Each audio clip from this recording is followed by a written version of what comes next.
Hello students, आज हम पाठ 8 चतुर्भुजों की रचना तथा चतुर्भुजों के प्रकार में तीसरा प्रकार पढ़ने जा रहे हैं, जिसमें नाम दिया गया है समचतुर्भुज। समचतुर्भुज को अंग्रेजी में रोम्बस कहते हैं। समचतुर्भुज हम किसे कहते हैं? वह चतुर्भुज जिसकी सभी भुजाओं की लंबाइयाँ समान हो अर्थात सर्वांगसम हो, उसे समचतुर्भुज कहते हैं। इसके बाद हम उसकी आकृति देखेंगे। आकृति बनाने के बाद रचना करेंगे। रचना करने के बाद विभिन्न दिए गए प्रश्नों का उत्तर आकृति में अपने कंपास के इंस्ट्रूमेंट के उपकरणों की सहायता से मापन करते हुए ये विभिन्न प्रश्नों के उत्तर भरेंगे। इन प्रश्नों का जब निष्कर्ष निकालेंगे तो हमें समचतुर्भुज के गुणधर्म प्राप्त होंगे, जो बहुत ही इम्पोर्टेंट है ज्योमेट्री में अगली कक्षाओं में 9वीं और 10वीं के लिए। तो अभी हमने परिभाषा देख लिया है समचतुर्भुज रोम्बस, और उसका ये परिभाषा लिखा गया है। परिभाषा में दिया गया सभी भुजाओं की लंबाइयाँ समान है, उसे हम समचतुर्भुज कहते हैं। अब एक आकृति बनाई गई है, ध्यान से देखिए तो ये चारों भुजाएं सर्वांगसम है वर्ग की तरह, और खास बात यह है कि वर्ग जैसा नहीं दिख रहा है। इसको बनाते समय भुजाओं को हमने समांतर लिया है, तो बनाते समय ये ध्यान देना है। और यहाँ पर इसको रचना करने के लिए हमने आधार के साथ जुड़े हुए दो कोण लिए हैं। 70 अंश एक तरफ 110। 70 और 110 को जोड़ लो तो 180 अंश आता है। अंतः कोण कसौटी लग रहा है यहाँ पर, की रेखाएं जो है हमारी समांतर दी गई हैं, उसके आधार पर ये माप लिए गए हैं, और साथ में 5 और ये 5 ये एक्स्ट्रा माप भी लिए। टोटल कुल देखें तो 5 माप दिए गए हैं। इसके अनुसार हम चतुर्भुज बना सकते हैं। तो सबसे पहले इसको देखते हुए FG 5 सेंटीमीटर का बना लो, और F पर 70 अंश का किरण बनाओ, G पर 110 अंश का किरण चांदी की सहायता से बनाओ। तो स्केल की सहायता से ये रेख खींच लेना है आप लोगों को। ये मैंने पहले से ही खींच कर रखा है ताकि वीडियो ज़्यादा लंबा ना बने। अब बिंदु F पर हम चांदा रखेंगे, तो उसके ध्यान से रखते हुए 70 अंश का निशान लगाएंगे। 70 अंश का निशान लगाने के बाद F और उस निशान को जोड़ते हुए 70 वाला किरण आगे बढ़ाएंगे।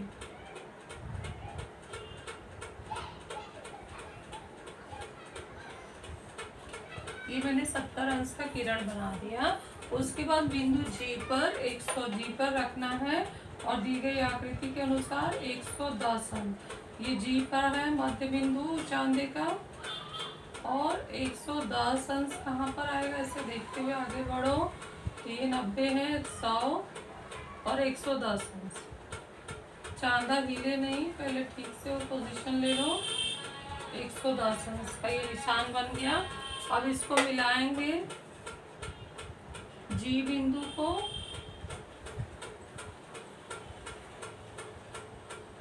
किरण को आगे बढ़ा देते हैं।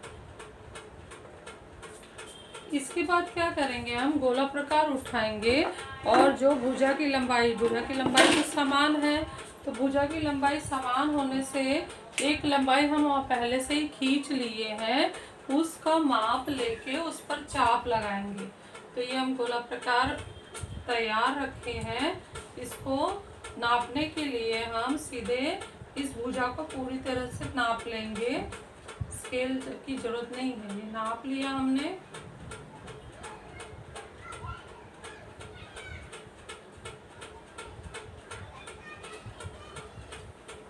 ये नापने के बाद F पर रखो। F पर रखकर एक चाप लगाओ 5 सेंटीमीटर वाला, और G पर रखकर 110 वाले पर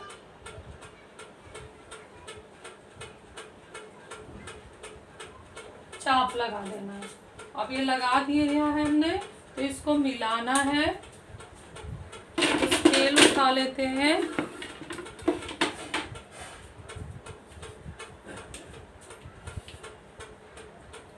ये हमारा 70 अंश है, ये 110 अंश है, और ये हमने 5-5 सेंटीमीटर का चाप लगाया। जहाँ चाप लगाया उसको नाम दिया E, और इसको नाम दिया H, और मिला दिया इसको।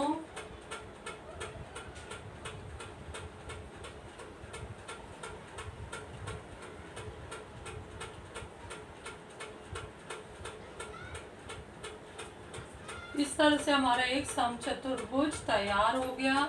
अब इसके विकर्ण भी खींच लेते हैं। विकर्ण में हमारा आएगा ये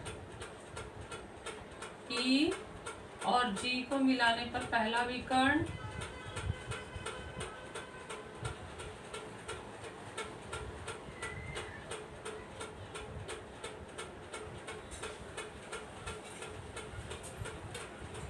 एफ और एच को मिलाने पर दूसरा विकर्ण,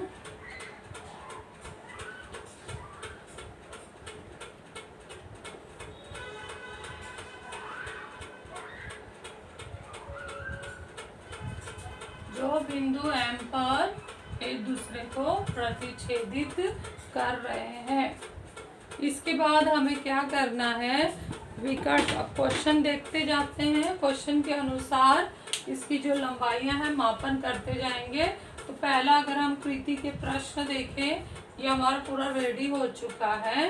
तो इसमें क्या बोला, विकर्ण ईजी और विकर्ण एफ एच, ईजी और विकर्ण एफ एच की लंबाइयां कैसी हैं। तो लंबाइयां के लिए जरूरी नहीं स्केल से करें, विभाजक की सहायता से, और विभाजक ना हो तो गोला प्रकार की सहायता से हमें उसका सिर्फ लेंथ, लंबाई नापना है। तो ये इस तरह से गोला प्रकार को खोल के ये पहली लंबाई नाप लेते हैं, ये पहला है। और इसको अगर हम दूसरे पे रखते हैं तो ये इसके बराबर नहीं आ रहा है, सेम लंबाई, ये बड़ी है और ये छोटी है। तो इसके आधार पर हम कह सकते हैं कि विकर्ण ईजी तथा एफएच की लंबाइयां असमान है। तो समचतुर्भुज में विकर्ण सर्वांगसम नहीं होते हैं, ये निष्कर्ष आया। उसके बाद है विकर्ण ईजी पर बिंदु एम से बने रेख ईएम तथा रेख जीएम की लंबाइयां कैसी है। ये जो ईजी दिखाई दे रहा है, ईजी पर और एफएच दोनों एक दूसरे को काट रहे हैं, तो बिंदु एम आ रहा है। तो ईजी पर बिंदु एम की वजह से ईएम और एमजी बना है। तो क्या वो बराबर है क्या। तो इसको नापने के लिए इस तरह से मैंने गोला प्रकार को या विभाजक को तान के ये बना लिया लंबाई, और उसको रख दिया mg पर। तो ये दोनों लंबाइयां समान है। और इसके बाद हम दूसरे विकर्ण पर जाते हैं। विकर्ण fh के बिंदु m से बने fm और mh। fm और mh क्या समान है, कैसी लंबाइयां इनकी। तो fm को नाप लेते हैं और बिना हिलाए उसको mh पे रखते हैं। तो जैसे ही रखते हैं दोनों सेम हो गया। तो यहाँ हम कह सकते हैं कि जो बिंदु m है वो विकर्ण को बराबर भागों में समान है, लंबाइयां जो बांट रही है वो समान आ रही है। तो ये हमारे 3 क्वेश्चन हो गए। उसके बाद क्या करना है हमें, विकर्ण ईजी और एफएच के प्रतिच्छेदन बिंदु पर बिंदु एम पर बनने वाले कोणों के माप लिखो। तो ये जो बिंदु एम के उधर 1 2 3 4 कोण बने हुए हैं, उनके सारे माप हमें लिखने हैं। तो ये इस तरह से अगर मैं बीच में ये पूरे आधार पर इसको चांदे को रखूँ तो ये बीच वाली लाइन ठीक 90 में मिल रही। इसका मतलब ये भी 90 है और ये भी 90 है। तो 90 का निशान बना सकते हैं यहाँ पर। ये हमारा 90 आ गया और ये भी 90 आ गया।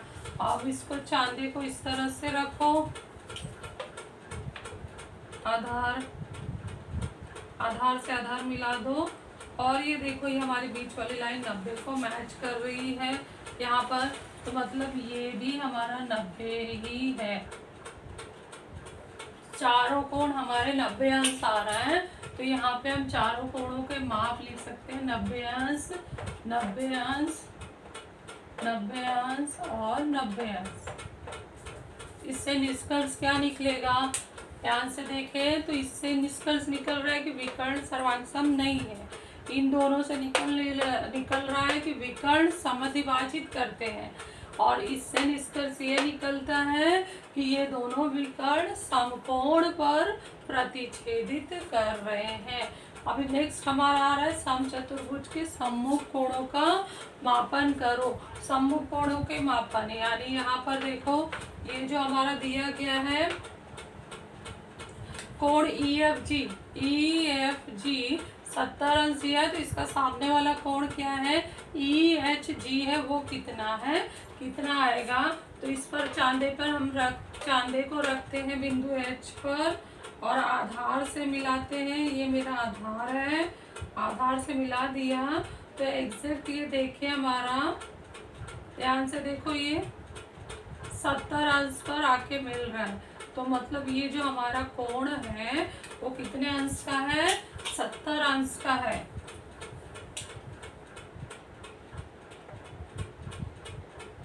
तो यहाँ पर भी हम लिख सकते हैं कि ये 70 अंश का है। नेक्स्ट जाते हैं FGH 110 अंश दिया है, इसके सामने वाला कोण FEH है। तो इस पर चादर रखते हैं, यह आधार है, ठीक है, आधार से आधार मिला लिया और एग्जैक्ट देखें तो ये 110 पूरा ये कोण कितने का आ गया, 110 का।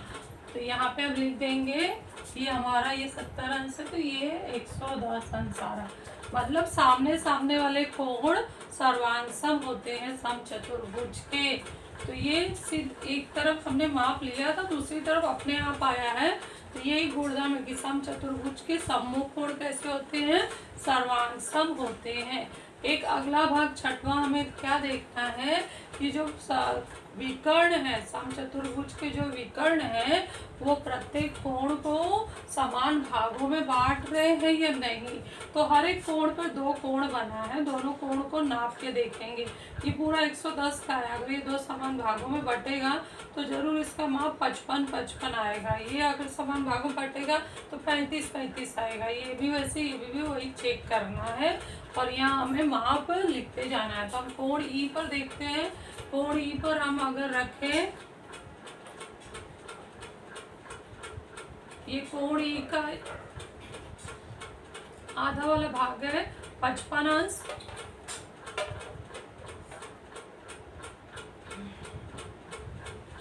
और यहाँ पे देखें तो ये 50 और ये 55, तो यहाँ पर आ गया 55 अंश,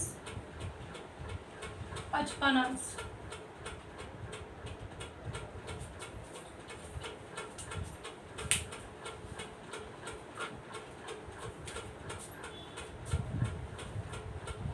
ब्लैक से लिख देती हूँ, दिखाई देगा 55 अंश, 55 अंश आया। नेक्स्ट ये 70 का देखते हैं हम लोग। 70 का देखें ये, तो ध्यान से देखो, यहाँ पर ये 30 और ये 5 35 हो गया। और यहाँ इस तरफ ये इसको देखें, आधार से रखते हैं हम लोग, इसको आधार पे रखने के बाद ये इससे मिला रहे हैं, तो ये 30 5 35, ये आ रहा है 35। ये चांदे से नाप कर सभी को अपना ये माप लिखना है अपनी आकृति में। अब यहाँ पर हम लोग देखें तो ये हमारा आधार है और ये वाला कोण जो मिल रहा है वो ये 10 20 30 35 पे मिल रहा है। तो ये हम बताएंगे कि ये 35 अंश आ रहा है। अब इसको आधार लेते हैं और ये कोण का मापन करते हैं और ये बीच में F पर जाना है।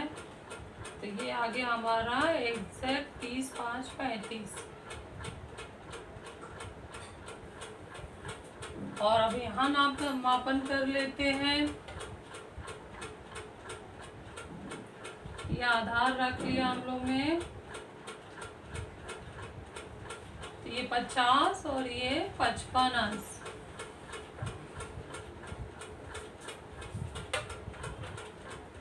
ये हमारा लास्ट है 110 का। ये देखें तो ये आ गया 50 और ये 5 55 अंश। सभी को चांदे से नापकर पूरा माप लिखना है। ये लिख लिया तो ये इसको हम क्या करते हैं, उसमें भरते हैं। कोण ई के जो 2 भाग हुए हैं वो कितने आए हैं, 55 अंश 55 अंश 55 अंश। कोण एच के 2 भाग जो हुए हैं वो माप कितने आए हैं, 35 अंश 35 अंश। मतलब दोनों भी माप क्या है, समान है, यहाँ पे दोनों भी माप समान है। और यहाँ पे कोण F जो है वो भी 35 अंश आए हैं और कोण G जो है वो 55 अंश आए हैं। तो प्रत्येक कोण किसके वजह से समान भागों में बट रहा है? विकर्ण के एक वजह से, क्योंकि प्रत्येक कोण को विकर्ण ने काटा है, प्रतिच्छेदित किया है, लेकिन वो भी कैसे काटा है? समान भागों में। तो इसलिए हम कहते हैं कि समचतुर्भुज के विकर्ण कोण को, सम्मुख कोणों को क्या करते हैं? समद्विभाजित करते हैं। तो ये सारा तुमने समझ लिया होगा। इसके आधार पर निष्कर्ष निकालते हैं समचतुर्भुज के महत्वपूर्ण गुणधर्म जो आप लोगों को याद करके सुनाना है। तो पहला आएगा समचतुर्भुज के सम्मुख कोण कैसे होते हैं। ये देखो हमने निकाला है 70 70 110 110। हम क्या लिखेंगे? सम्मुख कोण सर्वांग होते हैं, सर्वांग होते हैं। समचतुर्भुज के विकर्ण सम्मुख कोणों को डैश करते हैं। तो ये हमने सम्मुख कोण देखा ना, बाहर समान भागों में बटा है, तो यहाँ पे हम लिखेंगे समद्विभाजित करते हैं, समद्विभाजित करते हैं। समचतुर्भुज के विकर्ण डैश पर प्रतिच्छेदित करते हैं। तो यहाँ हमने विकर्ण का देखा था, हर एक कोण 4 कोण बने, चारों कैसे 90 अंश। तो लिखेंगे समकोण पर, समकोण पर प्रतिच्छेदित करते हैं। तो सबके सब निष्कर्ष हम कहाँ से निकाल रहे हैं? यहाँ से ही निकाल रहे हैं। अगर तुमने सही मापन समझ के किया है तो ये आसानी से उत्तर भर सकते हो। समचतुर्भुज के विकर्ण परस्पर डैश करते हैं। तो समचतुर्भुज के विकर्ण के हम अलग अलग भाग मापे थे। यहाँ पर ये देखो 2 समान भाग बन गए, ये 2 समान भाग बन गए। तो समचतुर्भुज के विकर्ण परस्पर समद्विभाजित करते हैं। तो इस तरह से हमारा जो है 8.1 हमने देख लिया था। प्रश्न सारा 8.2 आने वाला है। उससे पहले हमें 3 कृतियां दी गई थी। कृति 1 आयत, कृति 2 वर्ग और कृति 3 समचतुर्भुज।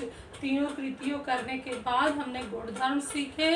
आप लोगों को ओरल टेस्ट के लिए ये तीनों भी आकृतियों का गुणधर्म याद करके मौखिक सुनाना है। तो इसे सभी ध्यान से पढ़कर अच्छे से समझकर पेयर में लिख लेना है।